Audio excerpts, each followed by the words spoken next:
On this week's episode of Ride the Lightning, the Tesla unofficial podcast, Tesla has finally begun offering a bunch of new colors on the Model 3 and Model Y, kind of. Plus, CyberBeer is on tap for North American Tesla fans. Tesla live-streamed an off-road test of the Cybertruck in some famously difficult conditions, and more.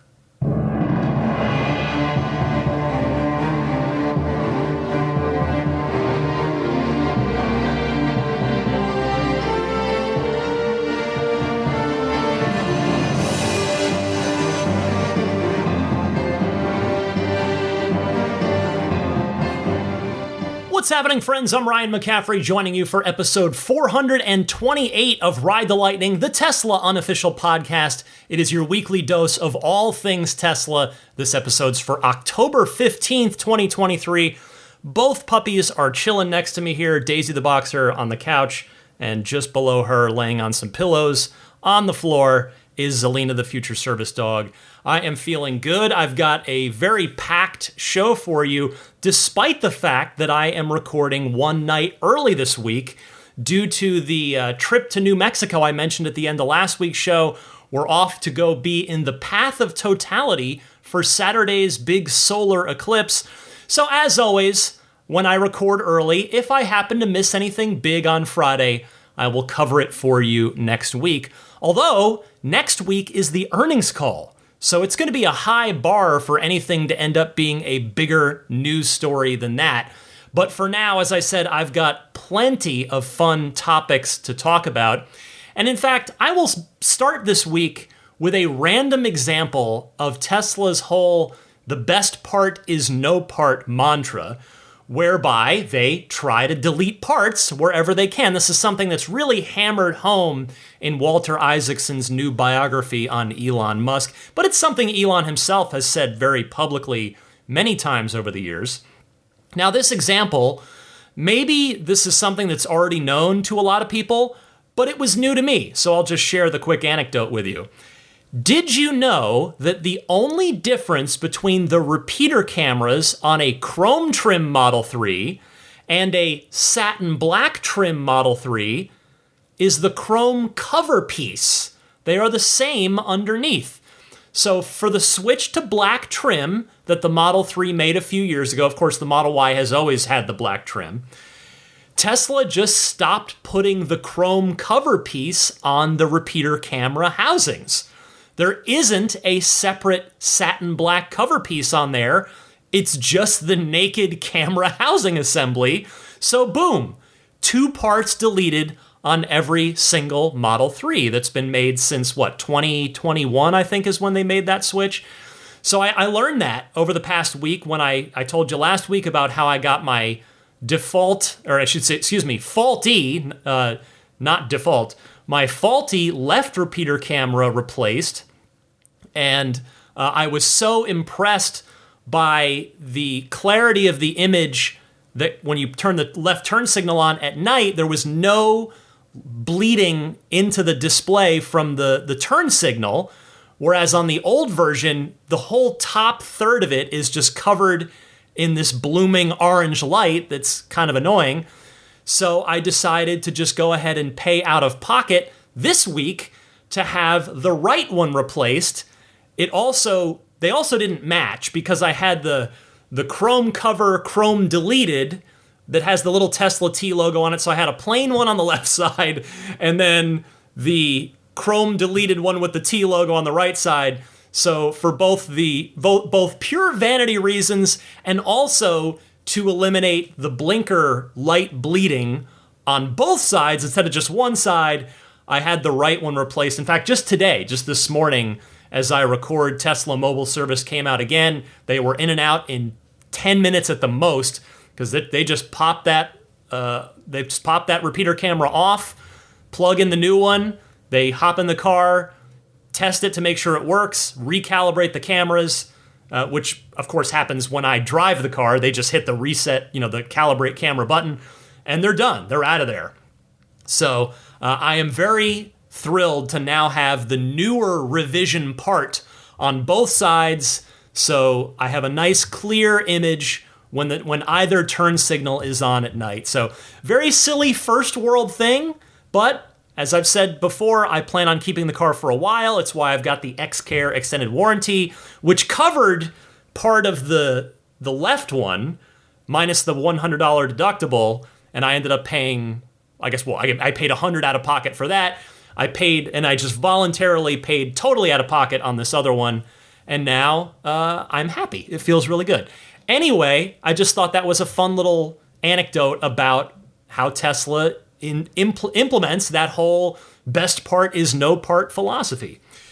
Next this week, I wanted to read one final book excerpt from you from Walter Isaacson's 615-page authorized biography on Elon Musk.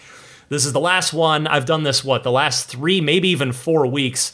So plenty of samples. If you are liking these excerpts, certainly go pick up the book. It's available anywhere books are sold. It's all over airports, any bookstore, any of course, digital online bookstore, whether it's Apple or what have you, Amazon, etc. So this one, speaking of deleting parts, is about deleting radar from the cars. So this is from January of 2021. It's chapter 66, and I'll read you a little bit here. Now, this is something that a lot of us have lived through this. I still have radar in my car, although it was turned off. And so I guess in one way or another, all of us have been affected by this decision if we use autopilot, as I think many of you listening do. So here you go. The question of whether to use radar in its autopilot system for self-driving cars, rather than relying solely on visual data from cameras, remained a contentious one at Tesla. It also became a case study of Musk's style of decision-making, oscillating between bold, stubborn, reckless, visionary, guided by the first principles of physics, but at times surprisingly flexible. He had initially been somewhat open-minded on the issue. When the Tesla Model S was upgraded in 2016, that's referring to Autopilot 2, when they moved on from Mobileye, he reluctantly allowed the Autopilot team to use a forward-facing radar in addition to the car's 8 cameras, and he authorized his engineers to have a program to build its own radar system known as Phoenix. But by the beginning of 2021, the use of radar was causing problems. The microchip shortages arising from COVID meant that Tesla's suppliers could not provide enough of them. Plus, the Phoenix system that Tesla was building in-house was not working well. Quote, "We have a choice," Musk declared in a fateful meeting early that January. "We can shut down car production, we can make Phoenix work right away, or we can remove radar entirely," end quote. There was no doubt which option he preferred. Quote, "We should be able to kick," B-U-T-T, except it's the other word, "on this with a pure vision solution. Not requiring radar and vision to identify the same object is a mega game changer." Some of his top team, especially automotive president Jerome Guillen, pushed back. Deleting radar, he argued, would be unsafe. Radar could detect objects not easily visible to a camera or the human eye. A meeting was scheduled for the entire team to debate the issue and make a decision. After all the arguments were aired, Musk paused for about 40 seconds. Quote, "I'm pulling the plug," he finally said. "Delete radar." Guillen continued to push back, and Musk got coldly angry. "If you won't remove it," he said, "I will get someone else who will." On January 22nd, 2021, he sent out an email. Quote, "Going forward, turn off radar," it said. "It's a terrible crutch. I'm not kidding. And it's clear that camera-only driving is working well." Guillen soon left the company. Musk's decision to delete radar sparked a public debate. A deeply reported New York Times investigation by Katie Metz and Neil Boudet revealed that many Tesla engineers had deep misgivings. Quote, "Unlike technologists at almost every other company working on self-driving vehicles, Mr. Musk insisted that autonomy could be achieved solely with cameras," they wrote. But many Tesla engineers questioned whether it was safe enough to rely on cameras without the benefit of other sensing devices, and whether Mr. Musk was promising drivers too much about autopilot's capabilities, end quote. Edward Niedermeyer, who had written a critical book on Tesla titled Ludicrous, unleashed a thread of tweets. Quote, improvements to common driver assistance systems is moving the industry toward more radar and even more novel modalities like LiDAR and thermal imaging, he wrote. Tesla, in a marked contrast, is moving backwards. And Dan O'Dowd, a software security entrepreneur, took out a full-page ad in the New York Times calling Tesla's self-driving system, quote, the worst software ever sold by a Fortune 500 company, end quote. We could get into Dan another time, but that's we're focusing on the book excerpt here. Tesla had long been a target of investigations by the National Highway Traffic Safety Administration, and these picked up after the 2021 removal of radar. In a study, it recorded 273 accidents by Tesla drivers using some level of driver assist systems, 5 of which resulted in deaths. It also opened an investigation into 11 Tesla crashes with emergency vehicles. Musk was convinced that bad drivers rather than bad software were the main reason for most of the accidents. At one meeting, he suggested using data collected from the car's cameras, one of which is inside the car and focused on the driver, to prove when there was driver error. One of the women at the table pushed back, quote, we went back and forth with the privacy team about that, she said. We cannot associate the selfie streams to a specific vehicle, even when there's a crash, or at least that's the guidance from our lawyers, end quote. Musk was not happy. The concept of privacy teams did not warm his heart. Quote, I am the decision maker at this company, not the privacy team, he said. I don't even know who they are. They are so private, you never know who they are, end quote. There were some nervous laughs. Quote, perhaps we can have a pop-up where we tell people that if they use FSD, we will collect data in the event of a crash, he suggested. Would that be okay? The woman thought about it for a moment, then nodded. As long as we are communicating it to customers, I think we're okay with that.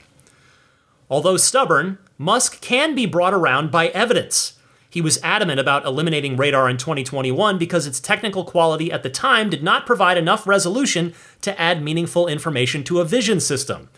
However, he did agree to allow his engineers to continue their Phoenix program to see if they could develop a better radar technology. Lars Moravi, Musk's head of vehicle engineering, put a Danish-born engineer named Pete Schoetzoff, I guarantee I've assaulted that last name, I'm sorry, Pete. They put Pete in charge. Quote, Elon's not against radar, Moravi says. He's just against bad radar. Okay, I think I've got it now. Schoetzow's team developed a radar system that focused on cases where a human driver might not be able to see something. Quote, you may be right, Musk said, and he secretly signed off on trying out the new system in the more expensive Model S and this is actually an error in the book. It should say Model X here, but it says Model Y. Quote, it's a much more sophisticated radar than general automotive radar, Musk says. It's what you would see in a weapons system. It creates a picture of what's going on rather than just getting a ping back, end quote. Did he really plan to put it in Tesla's high-end cars? Quote, it's worth experimenting. I'm always open to evidence from physics experiments. So I thought that was a particularly interesting passage, not just because it gives us the behind the scenes on the internal team debate on deleting radar, but it also brings up the Phoenix HD radar that we already knew is in the Model S, the new Model S and the Model X. It doesn't answer the question, however, of will Tesla ever do anything with the Phoenix HD radar that's on the new S's and X's? That's a huge question that I personally have, and I'm sure many of you do too, particularly those of you who have purchased a new Model S or new Model X. I suppose once someone figures out whether or not the Cybertruck has the Phoenix HD radar as well, then that will probably give us a pretty good idea of our answer on that, on whether or not Tesla intends to ever do anything with the Phoenix system. So there you go. Again, pick up the Isaacson biography if you are interested in reading the rest of it. Before I get started with the bulk of this week's Tesla news, I've got another appetizer for you. The V4 supercharger rollout has finally begun here in the United States. As of this recording, there are 3 V4 stations currently under construction.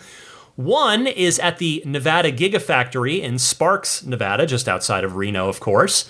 One is in Wilsonville, Oregon. Credit to Portland resident Cabby. That's the username there from the TMC forum for the find on that one. And the third is in Prattville, Alabama. Those are, 2 of those locations. One of them, the Gigafactory, you would think, yes, that makes perfect sense for one of the first V4 superchargers, particularly since the Tesla the Tesla Cybertruck will no doubt be spending time up there because it's one of the home Tesla facilities. But those other 2, Oregon and Alabama, you probably wouldn't have guessed those on the first try, but that's neither here nor there. What I am curious about is how long it's going to take for the V3s to stop being built altogether. Is it going to be 3 months? Is it 6 months? Could it be a year? I mean, Tesla does tend to move fast, we know that. But it's tough to know on this one. I mean, I feel like when I look back on the switch from V2 to V3, that the V3s displace the V2s pretty quickly. So we'll see if that happens with this one. I mean, here, before I move on, I'll give you one very visible example. What about the supercharger drive-in diner that is under construction right now in Hollywood? Is that going to have V4s or V3s? I mean, you would think that Tesla would want the latest and greatest for that one, since that one's going to get a lot of attention and, for all intents and purposes, be if not the flagship supercharger in North America. I will be very curious to find out as construction continues on that drive-in diner in Hollywood. One more super fun thing here before I get started with this week's main Tesla news stories. This just happened today, Thursday, as I record as well. Tesla has launched a new website with a new product, one that I have ordered and definitely plan to enjoy, and perhaps you might as well. And that is CyberBeer. Yes, the close cousin of GigaBeer. In fact, it appears to be the same thing. More on that in a second. CyberBeer, if you go, you might want to pause this right now and head on over to cyberbeer.tesla.com to check it out. Thank you very much, by the way, to Ride the Lightning listener Aaron, whose username on X is Tesla Jedi. Aaron gave me the heads up on this via X. And taking a look at the product page, this is the description. Cheers, sip, repeat. The Tesla CyberBeer and Cyberstein, yes, limited edition set celebrates the angular exoskeleton of Cybertruck, includes 2 bottles of Tesla CyberBeer, a Helles lager with European noble hops Zaz and Hallertau Mittelfrüh, some German words there for you, accentuated by notes of herb and spice, and more notable aromas of tea and citrus. Each bottle features a gloss black sleeve with a CyberBeer watermark, in parentheses, that looks even better chilled, which is a little hint that there's a sort of a hidden icon on there, which if you take a close look at the picture, you can see that it's the haha yes hedgehog, but he's got a Bierstein in his hand. The 2 matte black ceramic beer steins were glazed and fired to mirror the form of the Cybertruck and finished with a gloss interior and signature Tesla logo. Must be 21 years old to purchase. Each box contains 2 CyberBeers and 2 Cybersteins. The ingredients are premium German malts, noble hops, and water. Brewed and bottled in California by BuzzRock Brewing Company. Note, orders will begin shipping in late October of 2023. So, I think this should taste about the same as the original GigaBeer from Germany, since the ingredients all appear to be the same German ingredients.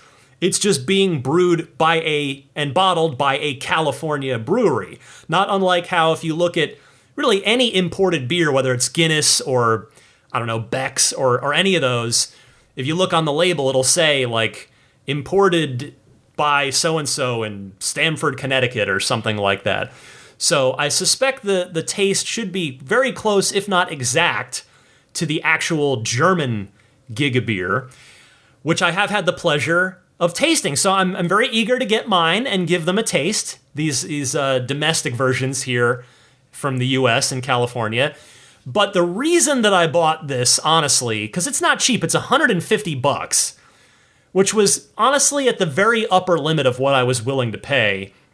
If it didn't have the Cybersteins, I would not have bothered, since I have had the pleasure already, which I realize not many people have, of having the Gigabeer from Germany. But $150, but the Steins are what I'm excited about here. I will honestly use them regularly, beyond just the CyberBeer.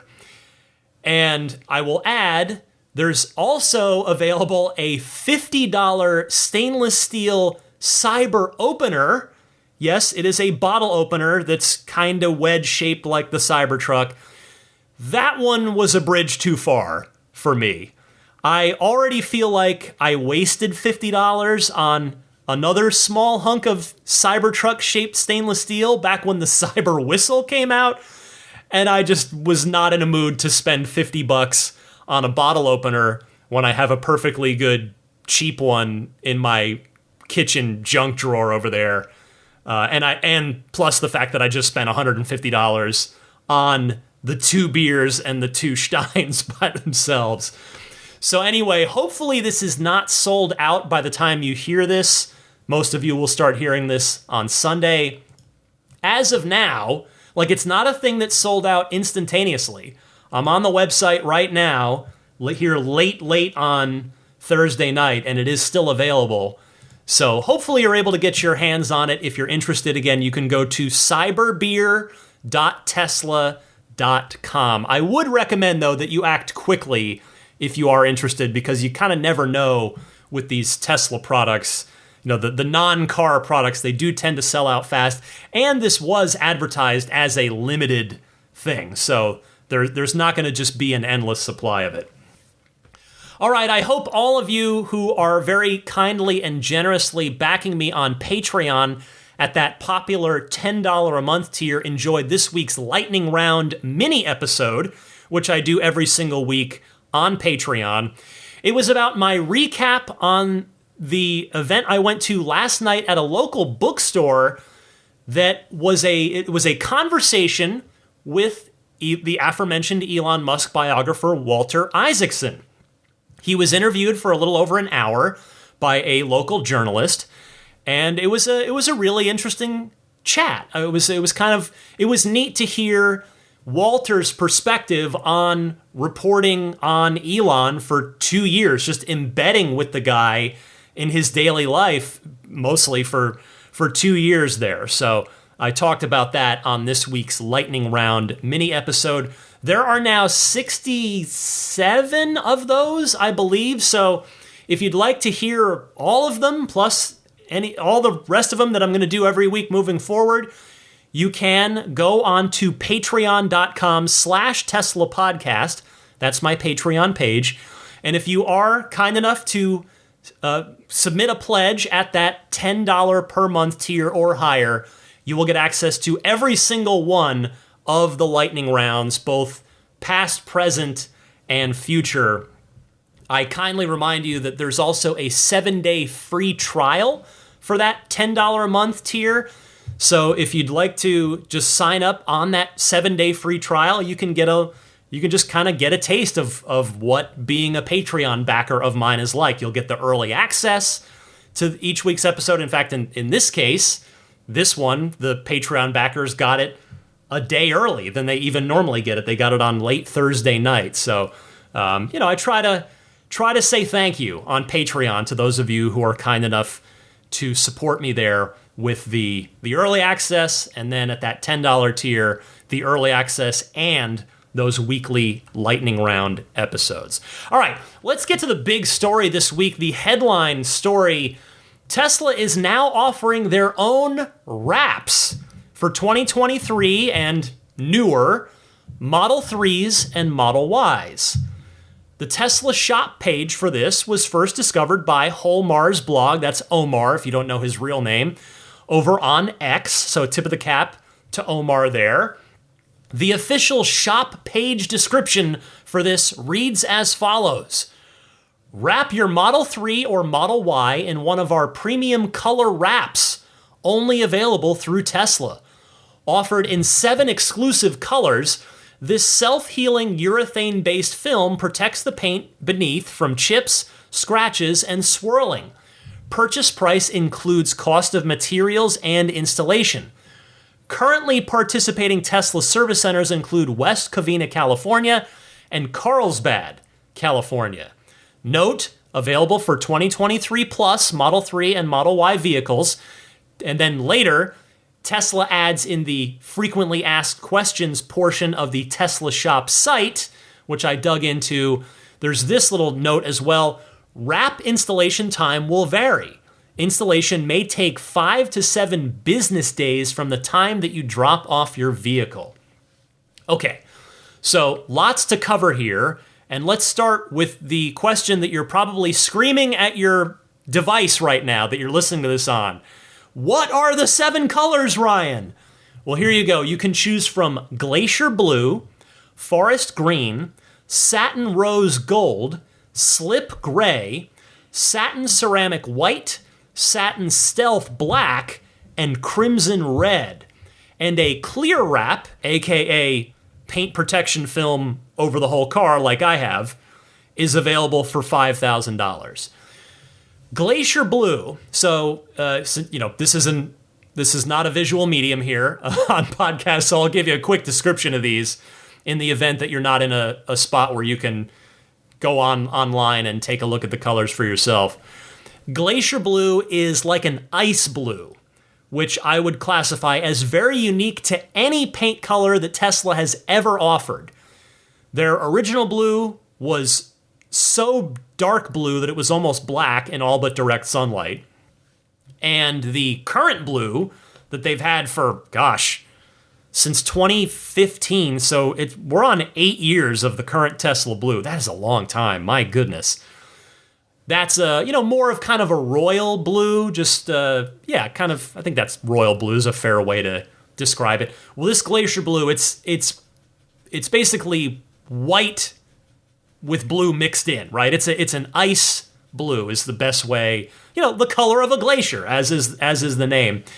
Forest Green is a very beautiful darker green, kind of a, maybe not far off from British Racing Green, but I think when I say forest green, you picture an evergreen tree. You know the green that I'm talking about here. Again, it's dark, but not as dark as the borderline black green paint color that Tesla offered for a pretty short time when the Model S very first launched. 2012, 2013 were I believe maybe early 2014 was the last time that you could get the original Tesla green on a Model S. It did not last long enough to even be offered on the Model X. Satin Rose Gold, I would say, is not unlike the rose gold iPhone color or Apple Watch color. If you've seen either of those, that's probably a common touch point for a lot of you to picture that. That one, not my personal cup of tea, but again, I will say, to its credit, it is unique to anything that Tesla has offered before.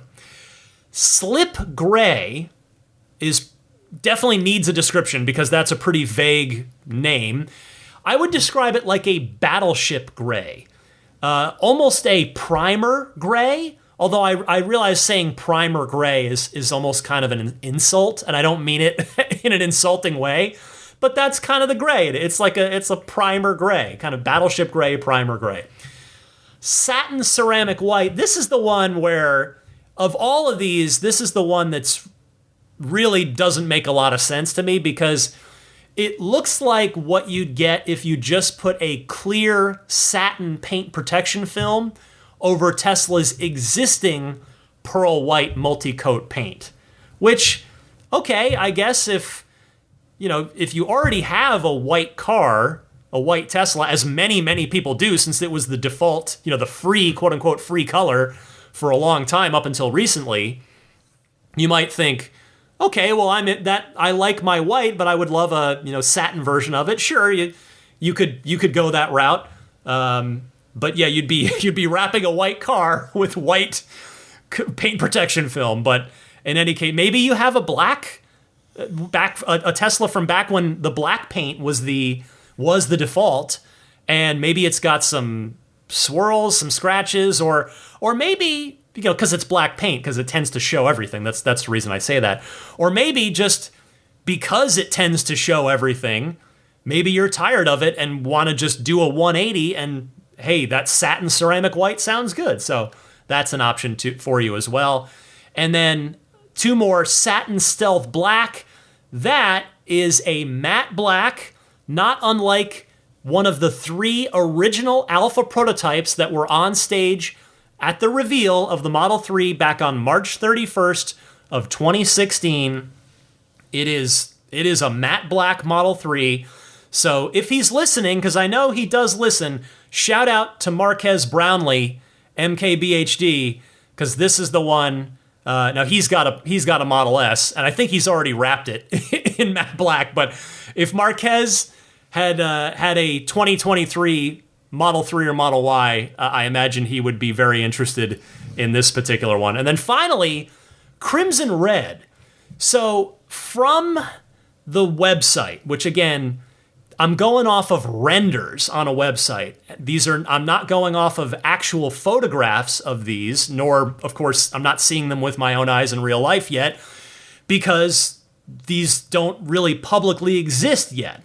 So forgive me if the final product in real life ends up looking a bit different than my descriptions paint them to be here. And I'm applying that more than any of the other ones to this Crimson Red, because the Crimson Red looks fairly ultra red-ish to me. Not that that's a bad thing, because currently the 3 and the Y cannot get ultra red. So, I mean, if my Model 3 is not eligible, it's a 2018.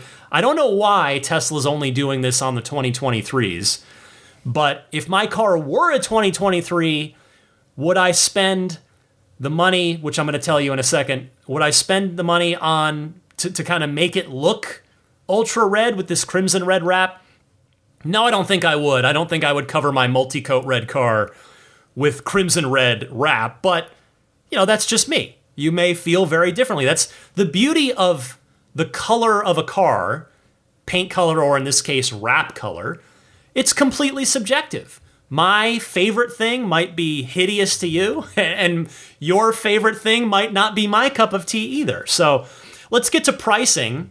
Slip Gray, that's the primer gray, battleship gray, and the satin stealth black, meaning basically the matte black, those are $7,500 on either car. And again, that's the final price, although I think there's sales tax on that, but that's parts, labor, installation. It's the whole thing with, again, except I think for sales tax. $7,500 for those 2. The other 6 the other 5. There's 7 total, not 8. The other 5 are $8,000 on either car.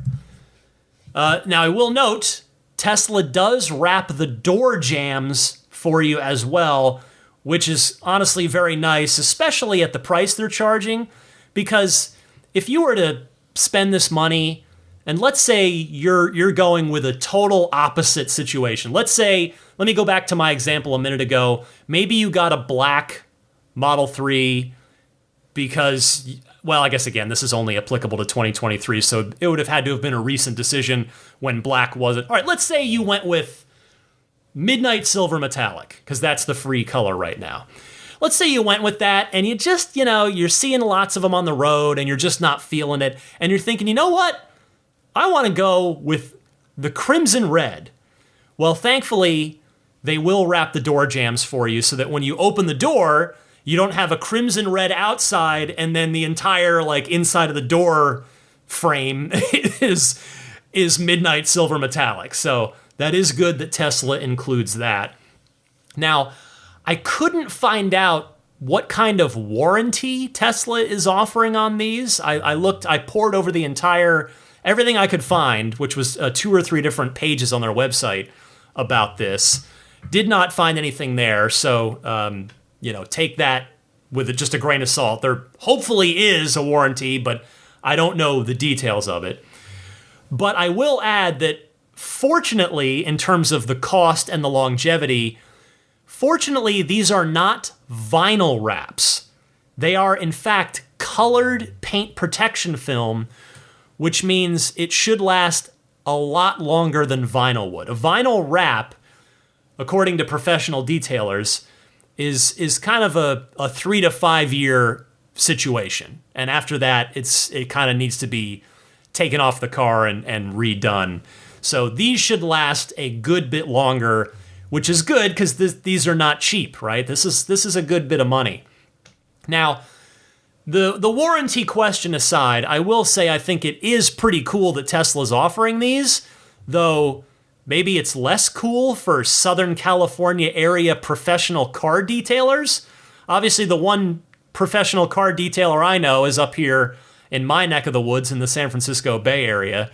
I texted Jeff McGovern of Immaculate Reflections about when this first popped up earlier this week, and he texted back saying, he didn't weigh in on it. He just texted back saying, "Oh yeah, the detailer forums where all the car detailers chat with each other are blowing up about this." So clearly there is some discussion had, and understandably so, going on in the professional detailer circles.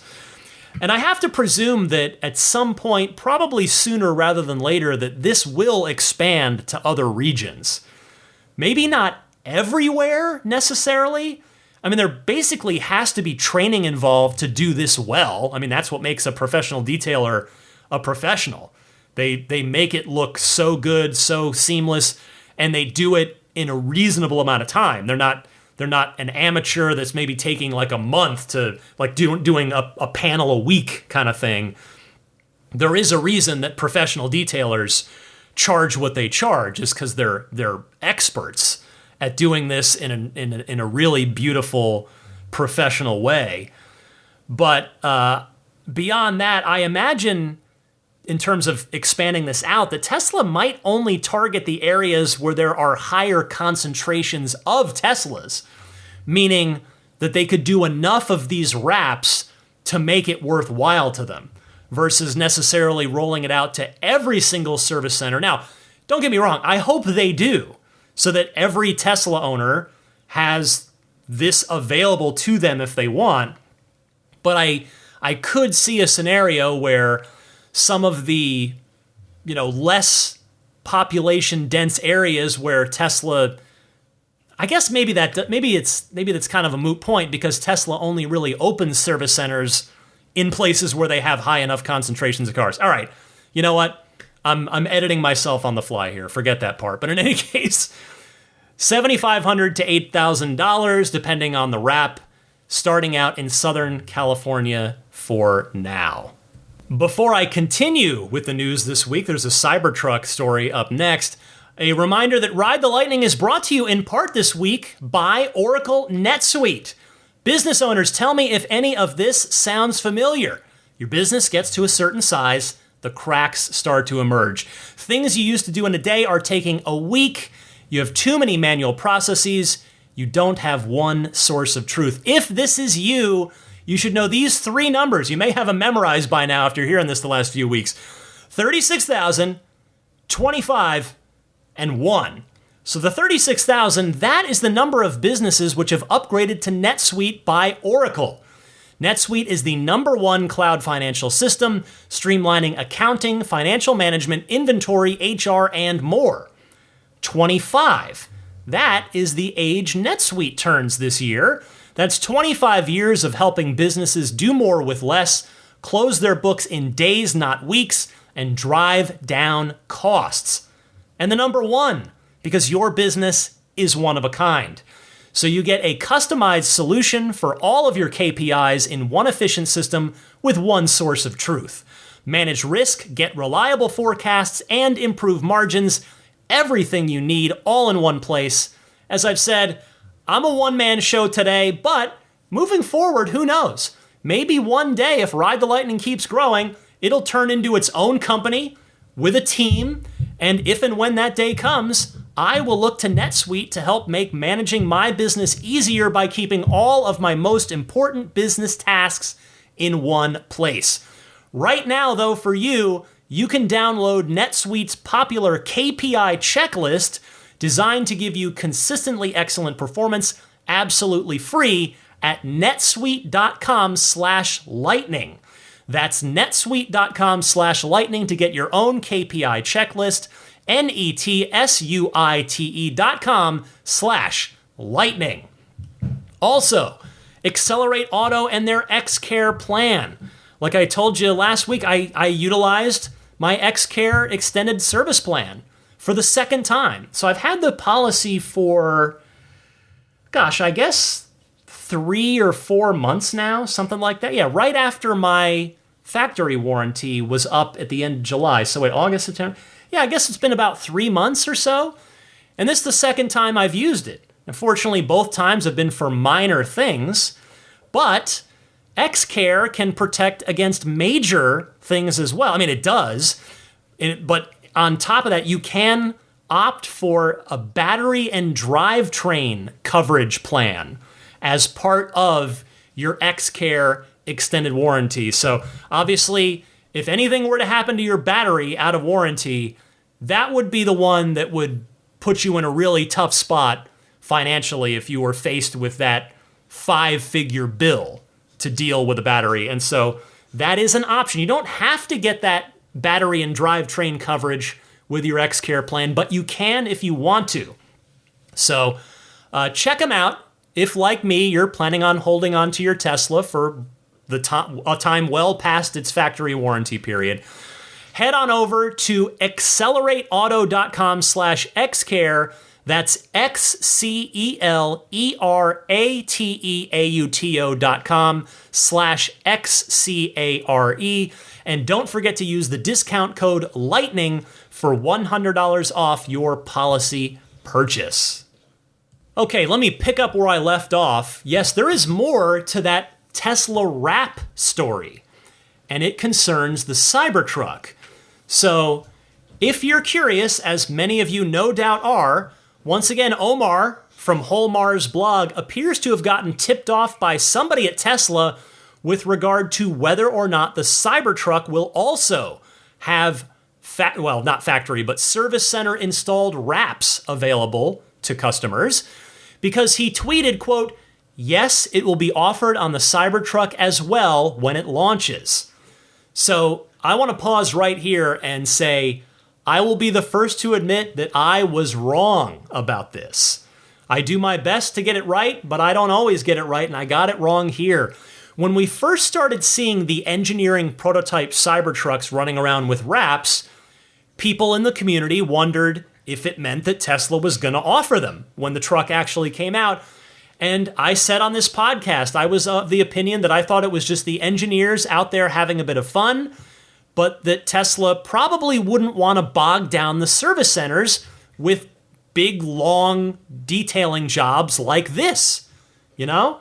So I will admit, I definitely read that one wrong, but I am happy to be wrong, because this is going to be a nice option for Cybertruck owners to have some easy customization solutions if they want to pursue it. Now, I say easy, it won't be cheap, but I say easy because, of course, every Cybertruck owner will have customization options. All they have to do is take it to a professional detailer.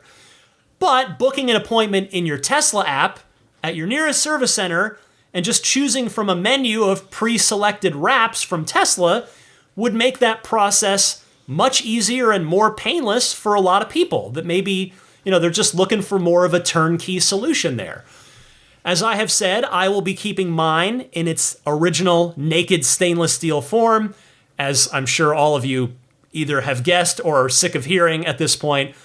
As I've said, for me, the stainless steel body is literally the reason that I am buying it, because I otherwise have no need for a truck. So the stainless steel, that is the draw for me. I have to get back I owned the first stainless steel vehicle, so I want to own the next one that's ever been made as well. Speaking of the menu available, by the way, I think it's now reasonable to presume that the wraps that we've been seeing on the released candidate Cybertrucks are in fact a sneak preview of what will end up being available to customers.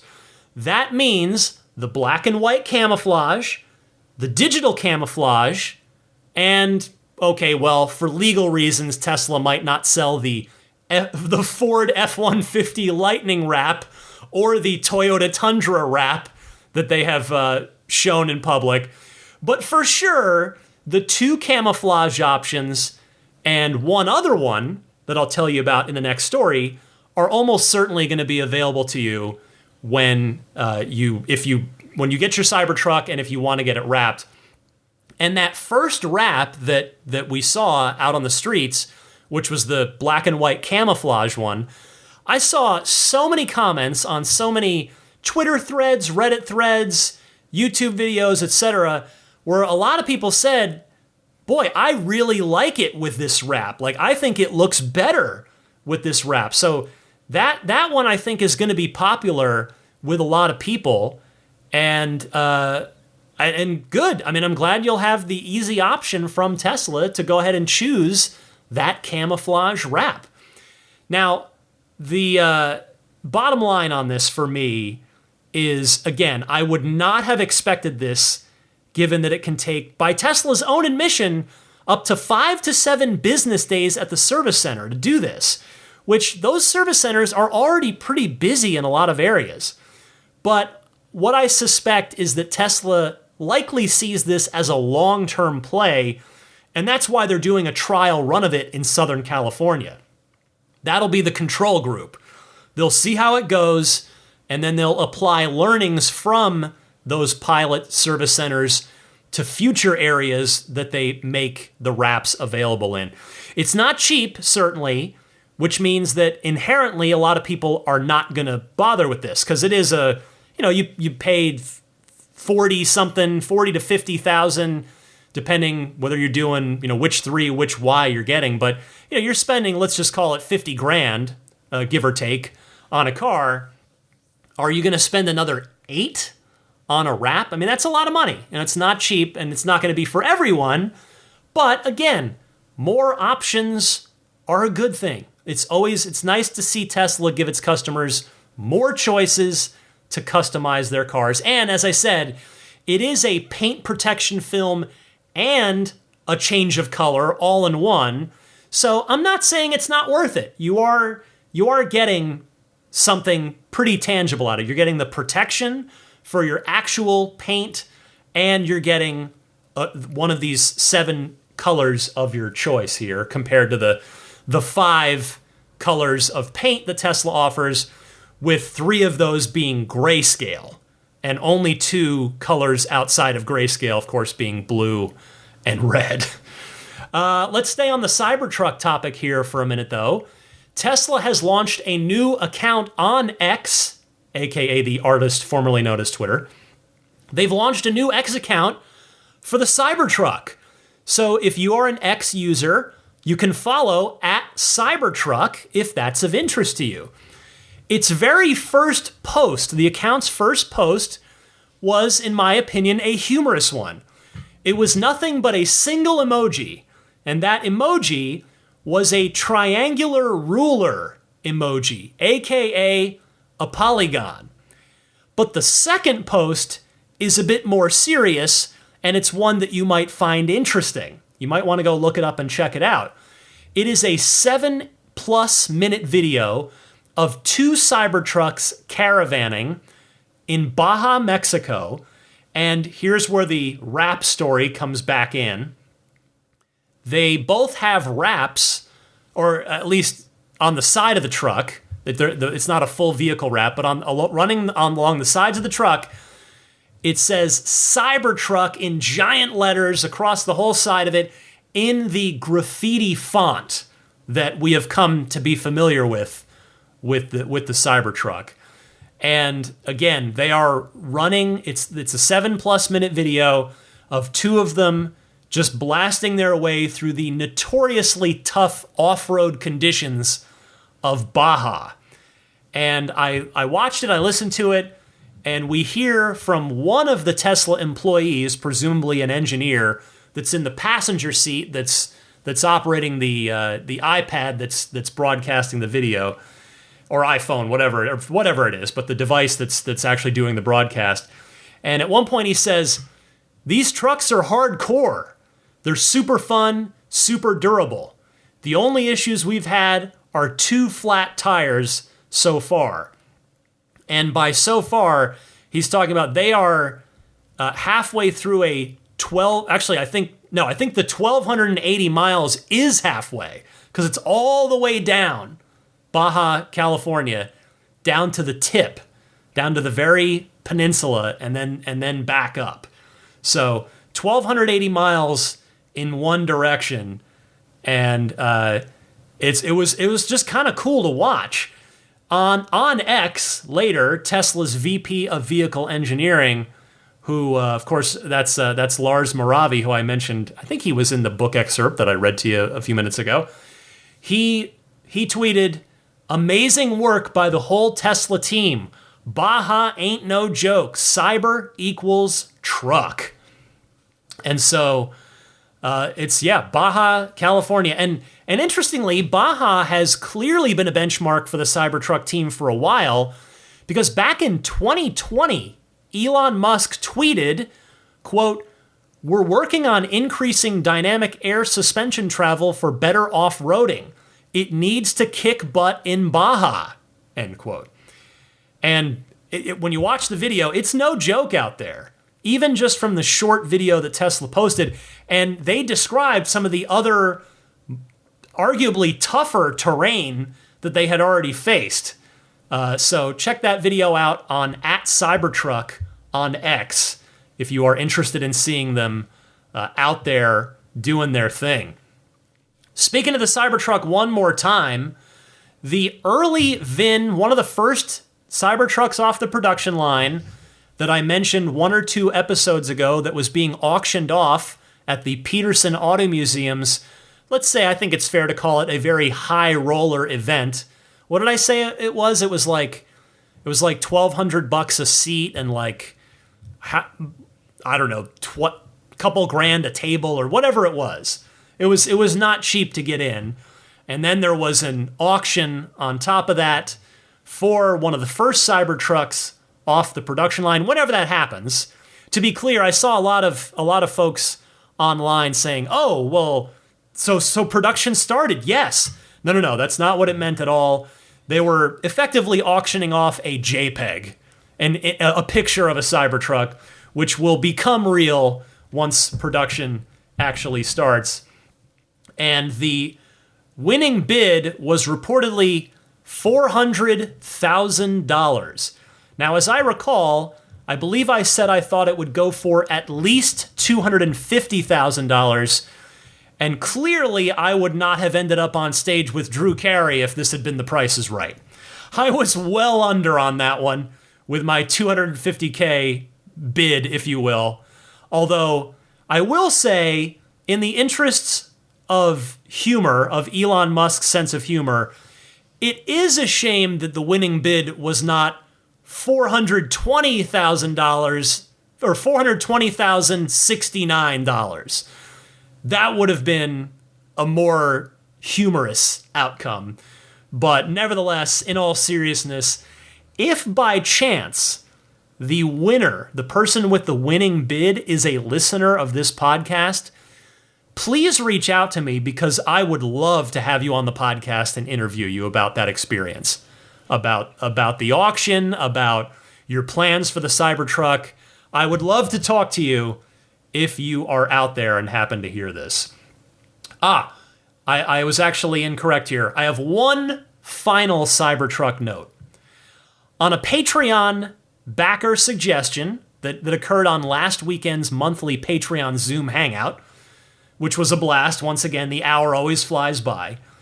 This week's Patreon poll, which again you can vote on for free, you don't have to be a Patreon backer, The poll typically goes up on Tuesday evenings, again, on my Patreon page, which is found at patreon.com/Tesla podcast. So listener suggestion for the poll this week, and I figured I would just get it out there now, just in case the Cybertruck launch event gets announced and happens anytime soon, which we hope it does. But the poll question was, what do you think the stock market's reaction to the Cybertruck launch event will be on the next day when the market opens? Because, of course, the event's going to be in the evening. 48% of you voted it's going to go up, but not a ton. 31% of you thought the opposite, saying it's going to go down, but not a ton. 11% of you thought it would stay flat. 7% of you thought it's going to go way up, and just 2% of you thought it's going to go way down. Now, the thing about this poll, there's no way to tell what the answer is going to be, because when we think that Tesla's having some awesome thing go on, the stock market often reacts in a very unpredictable way, where it will just not go up or it'll go down. So we'll see what happens. We can bookmark this one. We can circle back to this one and see what actually happens if it aligns with the vote or not. If it ends up going up, but not a ton. That was the winner of this particular poll. All right. Next up this week, the Model Y has received a mini refresh of sorts in China. These changes come out of course, Giga Shanghai. Now, there aren't any obvious exterior changes that we can tell so far from the photos that have been posted of the cars online, to this point at least. But there are two notable interior changes to tell you about. The first is a fabric dashboard piece rather than the wood trim piece that the black interior Model Y has had up until now, and the addition of RGB accent lighting on the dashboard, but only on the dashboard, not the doors as well in this case. These changes are very clearly intended to try and keep the Model Y from just looking a little stale next to the new Model Y that's now rolling out in China. The fabric dashboard accent, I would bet lunch, is cheaper for Tesla than the wood trim piece that it replaces. Although the RGB lighting is an additional part. I've been talking this week about how, giving examples of how Tesla loves to delete parts. Well, in this case, they are adding one with the RGB accent lighting on the dashboard. It's also an additional cost, obviously, as well, not just an additional part. So again, two things there that Tesla normally does its best to avoid. Now, if you're wondering where on the, again, existing Model Y dashboard that this RGB accent lighting is, it's at the bottom of the dashboard, right on the seam between the base of what is now going to be the new fabric trim piece and that kind of silver belt line that comes between the dashboard and then the black plastic sort of underdash that goes down towards the footwells. Obviously, these are half measures before the full and proper Project Juniper refresh comes along in about a year from now, which of course will no doubt bring over all the other big changes from Project Highland, such as the refreshed interior dashboard, new door panels, RGB accent lighting on the door panels, ventilated seats, the new steering wheel, the deleted stalks, etc. So those are for sure the screen for the second row of passengers. Those changes are all 99% locks to come over from the Highland to the Project Juniper Model Y refresh around, the back third of next year. But this makes sense right now. It does. I mean, silly as it may sound, you wouldn't want a customer who's looking at the Model 3, meaning in this case the new Model 3 Highland, to choose looking at the Model Y, but you wouldn't want that customer to choose the new Model 3 Highland over the Y just because of something like the RGB accent lighting that the Y, if the Y didn't have it at all. Now, I say that's maybe silly because, it might seem like an odd thing to make your purchasing decision in any way in part on something like RGB accent lighting. But here's the thing. I defend that if anybody would be in that thought process, because what do we see the most when we use our cars, Tesla or otherwise? We see the interior. So creature comforts and fun touches like this, like the RGB accent lighting, those things matter. So for the Model Y to at least get the customizable RGB strip of lighting on the dash now, when we still have about a year to go until the proper Model Y refresh, well, that's a good thing for Tesla to include for customers. Now, as for if or when we might see this mini refreshed Model Y over here in the United States, well, typically we've seen changes that are initiated at Giga Shanghai, like, say, when the dashboard trim was extended to the front quarter of the front door panels. If you just, all you got to do is take a look at the design studio if you're not picturing what I'm talking about. But like when that change was made to the interior, it followed in Fremont for the US cars about 3 months later. So we'll see if that holds here, although now Tesla will have to follow suit in not just the Fremont factory, but also Giga Texas and Giga Berlin. All right, finally this week, no, not finally, there's 2 more stories. Man, busy news week, and I've already been talking for an hour. A really interesting Tesla energy-related story out of Vermont, where a Vermont utility plant wants to end power outages by giving customers batteries.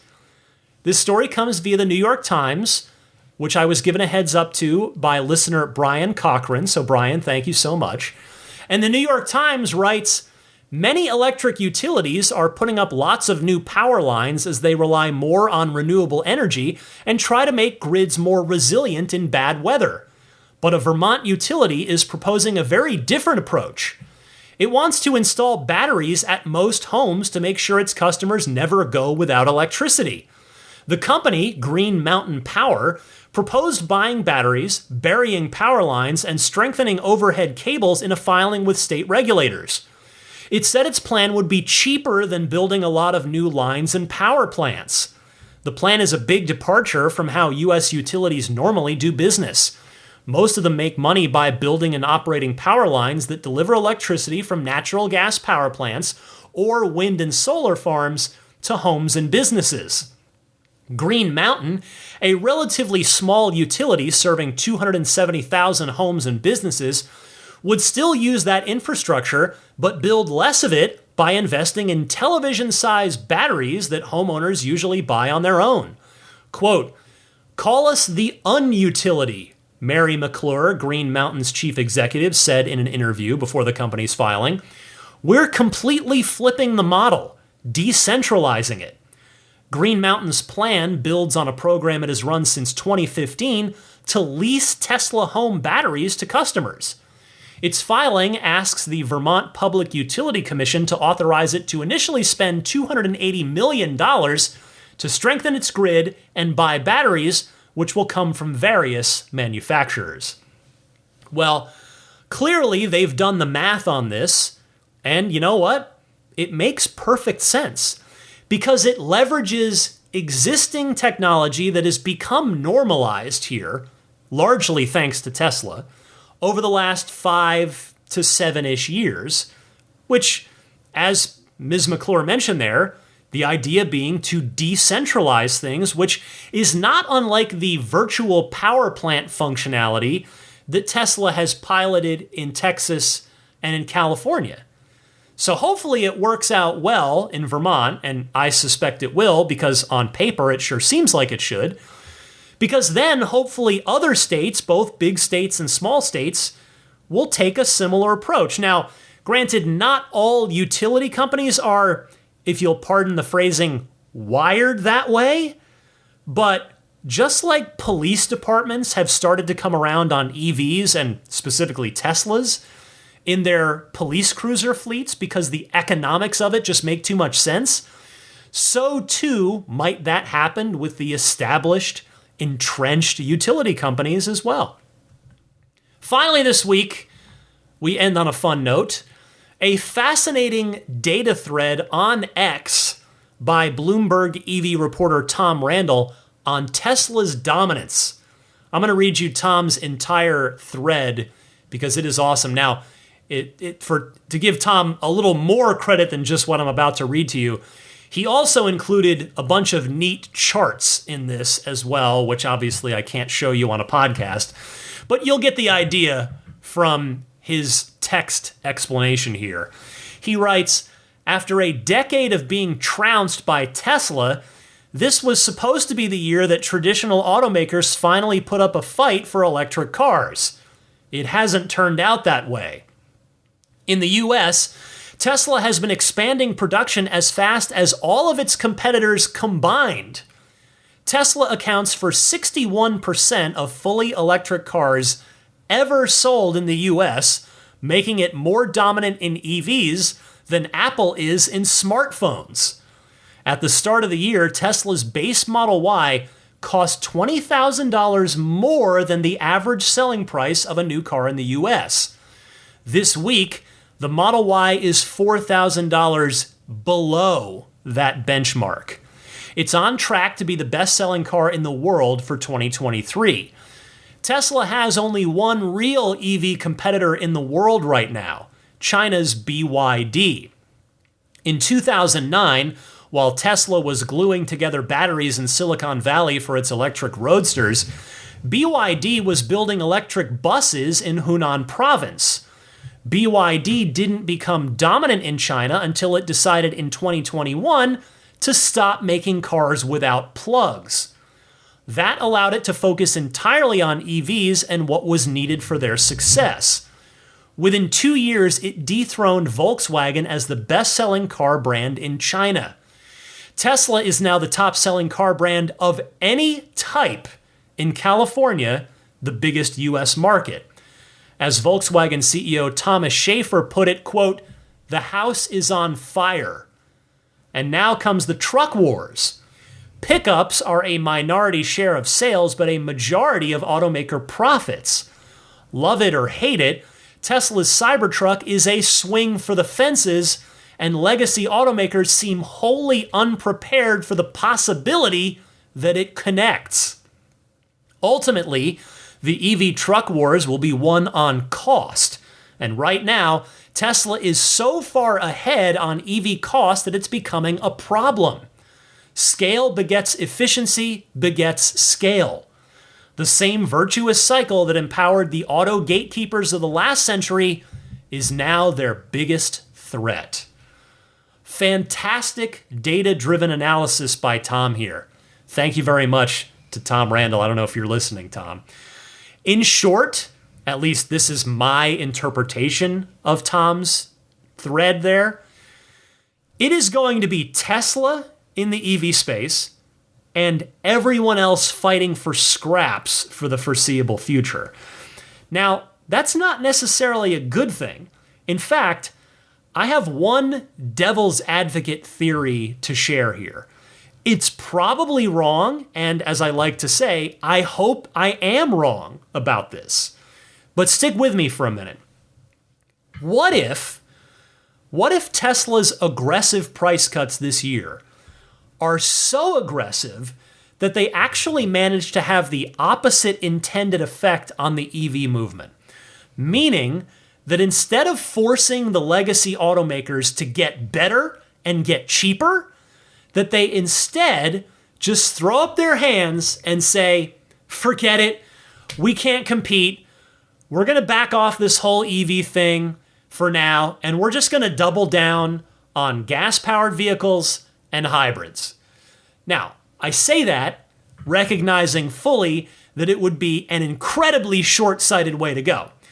But as I think most of you would agree, it's not uncommon for CEOs of major companies in America to focus primarily on the near term or the next quarter and just delivering good numbers to their shareholders so that those CEOs get paid their fat bonuses.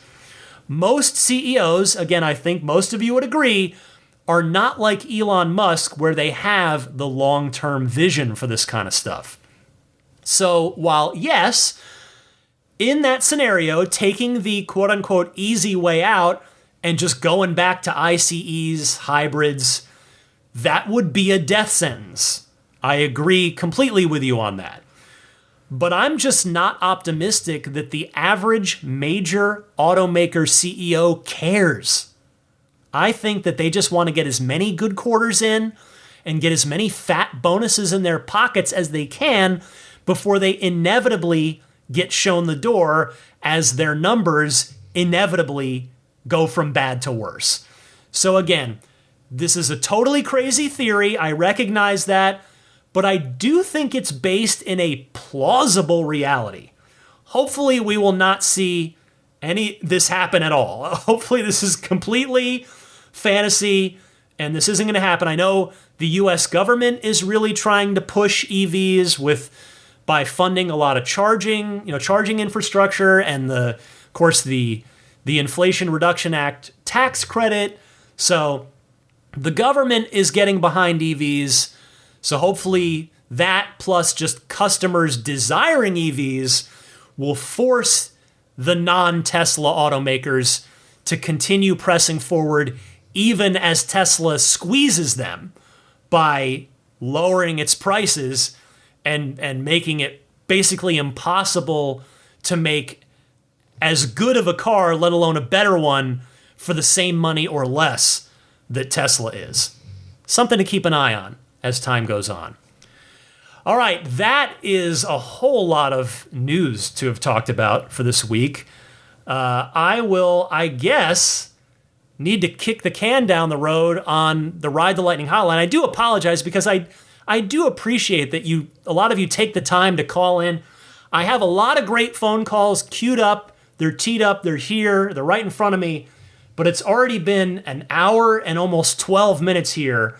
And I do want to be respectful of your time and not make this some 3-hour marathon, except in like super special circumstances, right? Like I remember the Model 3 the unveiling of the Model 3 back in the aforementioned March 31st, 2016.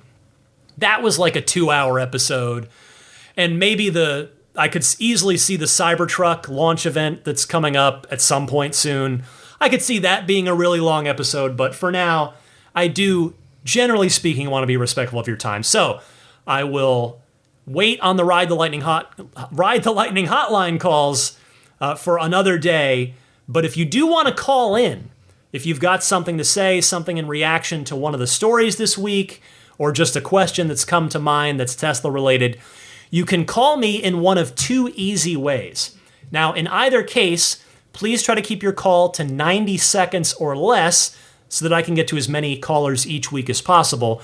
So the two ways to call in are either using your smartphone's built-in, I'm about ready to wind down here.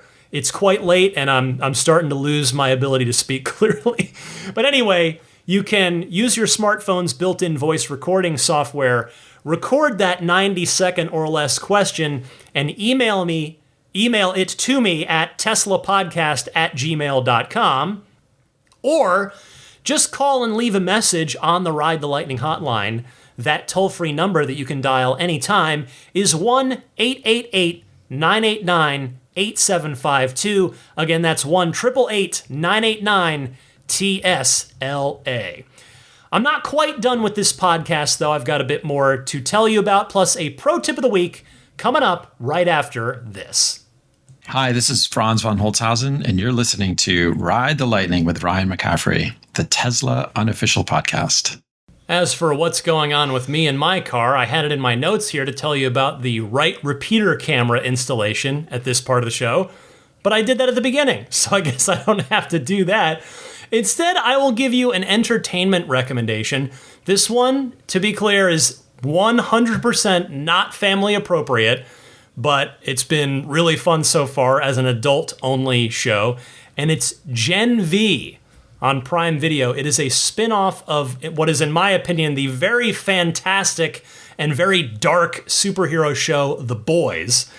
It's on Prime Video, if I didn't already mention that, and it's very good so far. It's, I guess, the fifth episode goes up tonight. In fact, I'll probably put that on as I go to bed after I finish this, since it's Thursday. But yeah, check it out. I guess if you haven't watched The Boys already, maybe, I mean, it's The Boys is awesome, so check that out. But if you have watched The Boys and aren't familiar with this spinoff, give it a look. All right, anyway, pro tip of the week time. Here's Adam from Michigan. Hey, Ryan. This is Adam from Michigan. Thanks for the podcast. Listen to you cruise around the state on autopilot. One pro tip I have that I used just today, if you have kids like I do, and you probably have a lot of stuff in the back of your Model Y, which is what you drive, that sometimes you are loading up the back of the car, you hop in, push the closed trunk button, and something's in the way. Usually it's something soft, a blanket, a stuffy, something like that. And rather than having to get out and go to the back and push it down, I found that if you tap the button, the closed trunk button, twice, so it goes up a little bit and then tap it again, it closes a little bit harder. And I would say 80% of the time, it closes fully that way. So it's kind of like putting that extra little push on the top without having to get out once you get everybody settled in the car. Not sure if that's a known pro tip or not, but hopefully it helps the people out there. I know it's helped me. Thanks. Bye. Hey, Adam, thanks for this tip. I've got a manually operated trunk on my Model 3, so this is the first I'm hearing of this, and honestly, it sounds pretty useful to me. I am happy to share this with fellow parents out there, or just folks who end up having a lot of stuff in the back of their Model Y. I appreciate the call, Adam. Thank you so much.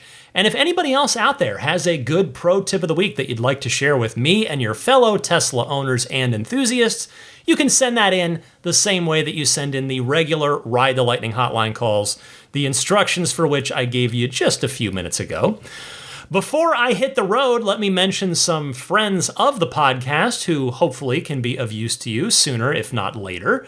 First up, abstractocean.com. Go there, take a look at all the awesome aftermarket accessories they have, such as the rear footwell lighting kit, which I definitely recommend for you Model Y owners, the drop-in cup holder stabilizer, if that might be of interest, the 4th generation tempered glass screen protector. That's a pretty awesome product for all the Teslas as well. All that and so much more at abstractocean.com. You can sort by whichever Tesla you have so that it just shows you all the stuff that fits your car.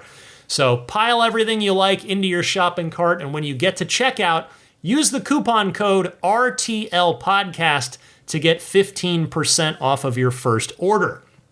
The Snap Plate and Snap Plate Plus, which you can get at everyamp.com/RTL. That is the front license plate bracket that I recommend if you either need by law or want to have a front license plate bracket, front license plate on your Tesla, because the one that Tesla gives you sticks literally via automotive adhesive. So if you ever wanted to take it off for any reason, it's going to leave behind a really nasty tape residue. So get the Snap Plate or Snap Plate Plus because they are nice, clean, minimalist design. They are safety optimized with breakaway features to sacrifice itself in a worst case scenario, such as a parking accident or car wash. Or the Snap Plate Plus is strength optimized and designed not to break. It is designed for maximum strength to not ever break. Both are that nice minimalist aesthetic that blends in nicely with the Tesla front end, and both are made from recycled, made in the USA plastics with stainless steel reinforcements. Get yours at everyamp.com/RTL, and for a discount there, use the new coupon code RTL. BudgetSafeSolar.com. They offer home battery storage as well as the solar panels. So if you want to get the whole kit and caboodle, Budget Safe Solar can take care of you. You will almost certainly check out Tesla Solar first, as I did. But if for whatever reason Tesla Solar doesn't work out, you know it's something where you're going to want to probably shop around to a lot of different solar providers. Not necessarily just Tesla, not just Budget Safe, but give Budget Safe Solar a look at budgetsafesolar.com. And they, like I said, they took great care of me. My wife and I are very happy with our solar installation. We've got the highest octane panels we can get because we don't have a lot of room on our roof. So we needed to get as much power as we could with as few panels as our roof could handle. And I'm pretty happy with the results so far. My last electric bill, which came through yesterday, hold on, let me pull this up because this was almost hilarious. It was kind of humorous. It's, let's see here. Let me just find it. It is, I know I'm dragging down the show right now. Here it is, $11.42. And that's all from like the minimum fee. My utility has like a minimum fee just to be plugged into the grid. I don't know if that's a common thing or what. But anyway, it's kind of nice to have a $11 energy bill. That feels pretty good. And all the credits that I've been building up all summer should come back here as the sun gets less and less, spends less and less time in the sky each day as we get towards winter. And those credits I've been building up should hopefully mean that everything flattens out where I'm supposed to have 100% offset.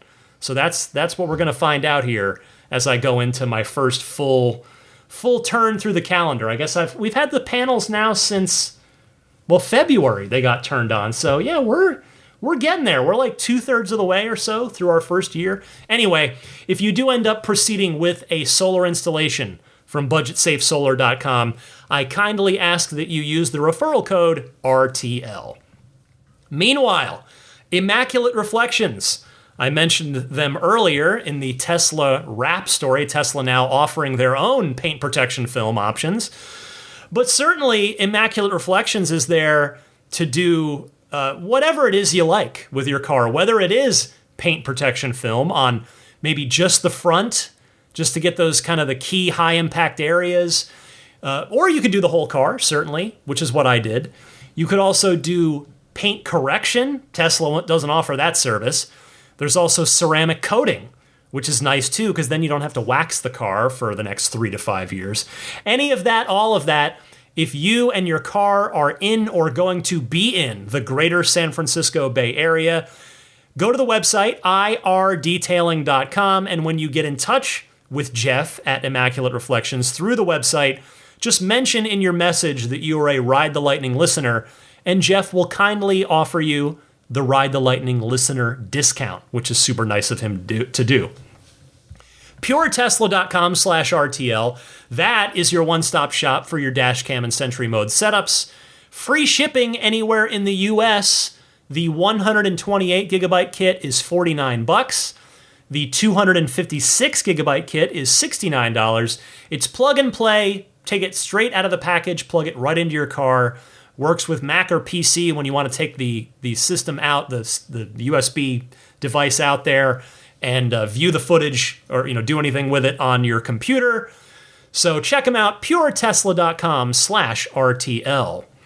Finally, my Patreon. I mentioned it earlier in the podcast, but as I said, that is the way through which you can support the podcast. It is purely voluntary, but my hope is that at some point after you've been listening and hopefully enjoying the podcast for a while, that you will say, okay, Ryan, yes, you mentioned this Patreon thing every week. This is the week I'm going to support you. You can do that by visiting my Patreon page found at patreon.com/Tesla podcast. The support tiers start at just $5 a month. What is that? That's like a tall at Starbucks, because I don't drink coffee. I don't know what it's tall and verde or grande, or I don't know what the sizes are. I know I'm embarrassing myself with my lack of Starbucks knowledge right now. But anyway, the point is, for just $5 a month, you can very kindly and generously support my efforts here on Ride the Lightning. Because as you know, and I've got the receipts to prove it, this podcast comes to you for free every single Sunday at 9 a.m. Eastern, 6 a.m. Pacific. And I take a lot of pride in making sure that happens. You know, it's not always easy, but I always do my best, and knock on wood, I've always been able to make it happen. So if at some point along the way you see it in your heart to support me, patreon.com/Tesla Podcast is the place to do it. Again, that $5 base tier that'll get you early access to each week's episode. If you step it up to that popular $10 per month tier, that will get you early access to each week's episode and access to all of those lightning round mini episodes that I do every week on Patreon as well.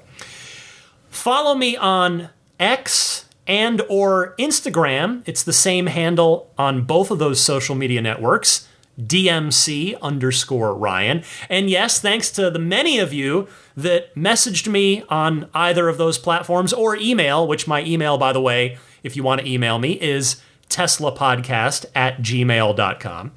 Thanks to the many of you that sent me the story about the 970-mile barn find DeLorean this week. It's been sitting for gosh knows how long. It was pretty filthy. Like it had clearly not been moved, but you know, the beauty part of a DeLorean is because of that stainless steel body, the car can have sat for 30 plus years and it's still fine. I mean, it's literally like in Back to the Future Part 3 when Doc buries the DeLorean in the wall in that like mine, and then in 1955 Doc and Marty dig it out, and it's been encased for like 80 years in the wall, and the car is fine. I mean, it's not that it's obviously this barn find is going to need a lot of work. Like every rubber piece, the whole fuel system is going to. But the point is, like, a barn find DeLorean can not only be restored to perfection, it can be restored and be on the road as a perfectly great car.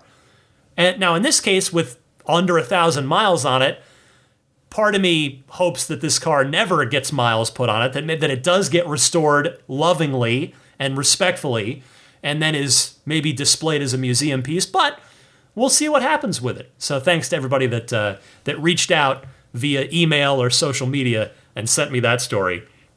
And then my referral link, if you need it, hopefully you don't, because you've got a friend, family member, coworker, somebody in your life where if you're going to order a new Tesla, you can use their referral code and get the, what is it now? It's $250 discount on the car and 3 free months of supercharging. But if you don't have anybody and you just need a referral code, well, feel free to use mine.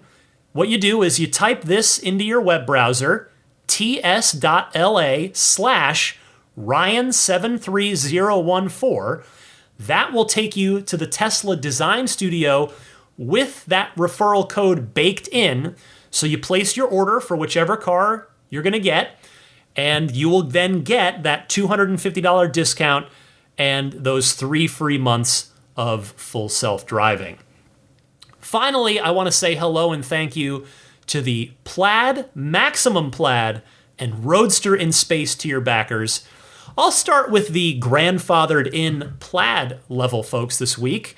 As I usually mention here, this tier is no longer officially supported, but the folks I'm about to mention kindly continue to pledge at that tier, and so I am more than happy to grandfather them in and continue offering them all the perks that they deserve for very generously backing me at that Plaid level. So thank you very much to George Cassiopo, David Brander, Logan Willis, Peter Chalet, Eric Randolph, Dory and Steve Guberman, the Tesla owners of Taiwan, Ron Lee, Charlie Gillespie, David Perella, Dennis Peak, Jeff Angwin, Chase Cabanillas, the Lydia family, Aaron Altschul, Jared Brown, Jerome Strack, Jamie Dalton, the Tesla Owners East Bay Club, Mike and Barbara from Louisville, David J. Howes, Matt Nixon, the Tesla Owners Club of Wisconsin, Ish, Not Elon Musk, Peter, and the Bear Boys of Colorado. Next, a big thank you goes out to the Maximum Plaid backers, and as I mentioned earlier, last weekend was our Maximum Plaid Zoom hangout that we do once a month for anybody at the Maximum Plaid tier or higher. And once again, we had an awesome conversation. There was plenty to talk about, as there seems to always be.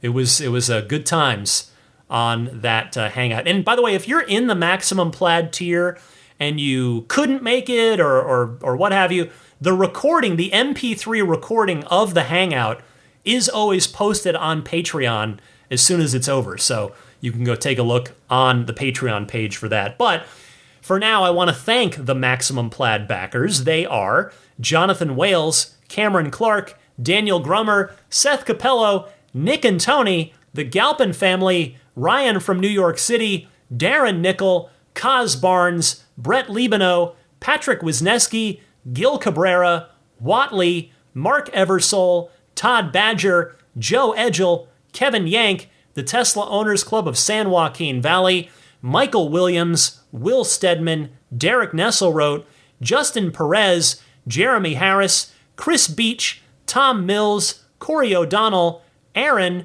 John Cody, Joel Sapp, Paul Casarino, Richard Corley, Chris Osborne, KB, ContactOneCallCenter.com. Oh, I skipped ahead. Ken Epstein, Doug Carey, James Gregory, Adam Lavoie, Jason Chalukas, Travis Krenzel, Bruce Otterstein, Tom Behan, Josh Pennington, Matt Kalin, John from Cream Ridge, New Jersey, Sean Tisdale, Dustin Hart, and Michael Gallo.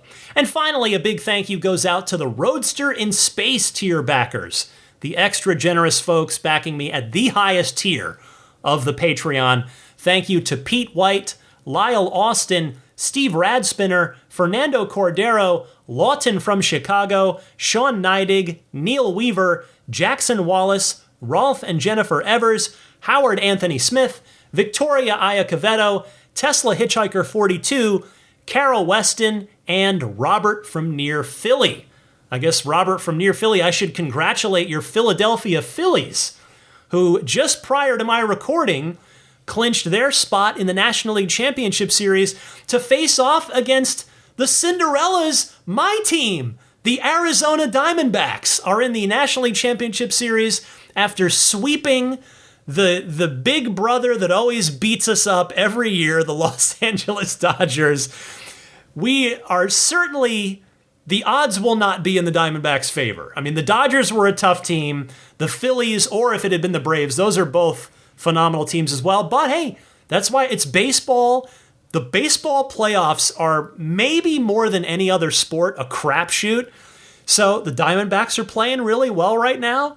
We'll see what happens. You know, even if the Diamondbacks get swept by the Phillies, just knocking off the Dodgers is sweet enough for this long-suffering Diamondback fan.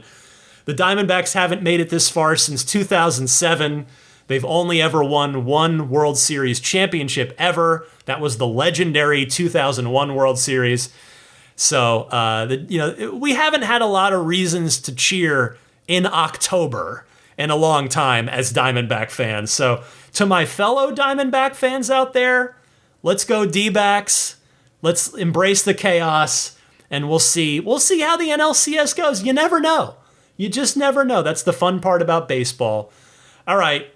That is it for me. This has been a very, very long episode of Ride the Lightning. I hope you enjoyed it. I had fun recording it. It's funny, I get going I've got all my notes and I'm just getting into the topics and having fun just talking about it. And then I look up at my recording software and it's like, oh my gosh, I've been talking for an hour and 11 minutes. So it was a surprise to me of how long this show ended up being. But I'm very happy with how this show turned out. At least I feel good about it now as I come to the end of the recording. I hope you enjoyed listening to it. If you made it, as I like to say, if you made it this far, odds are you enjoyed it to some degree. But thank you for your time. Thank you for your attention. Your time is valuable. Your attention is valuable. You've got so many things vying for your attention these days, whether it's TV shows, movies, video games, live sporting events or what have you. There's lots of great books out there. Now that I've finished the Musk biography, I'm back. I've got 3 more books that are in my queue right now. I'm going to try and finish John Romero's autobiography. If you're a gamer, you might know who John Romero is. He's one of the designers. Well, he's like the designer, one of the developers of the original Doom from 1993 and Quake after that, which are 2 not only hugely successful but hugely influential games. And his story has been really interesting. I did not know that he grew up in Arizona, down in southern Arizona. Anyway, I will stop talking here and just say thank you one more time. Wish you happy electric motoring. And I'll see you back here next week for the big earnings call episode. Is the Cybertruck launch event going to get announced at the earnings call next Wednesday? I know I was just talking, I think it was on the lightning round. I was talking about how they typically give 1 week notice on events. The events are usually on Thursdays, so it stands to reason that they might announce it the previous Thursday. But in this case, it is entirely possible, if not even maybe probable, that Tesla will, at the earnings call on Wednesday, announce the delivery date, announce the date for the Cybertruck launch event.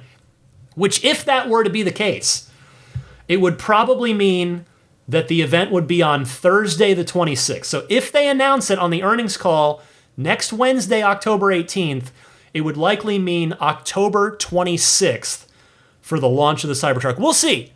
It may easily not happen if the truck's not quite ready. They're still doing shakedown stuff. Who knows? But keep an eye. All I'm saying, keep an eye. The earnings call is a golden opportunity, if they're ready to go, to have an extra big pop of news by announcing the launch, the delivery event at the earnings call. So happy electric motoring, my friends, and I'll see you next week.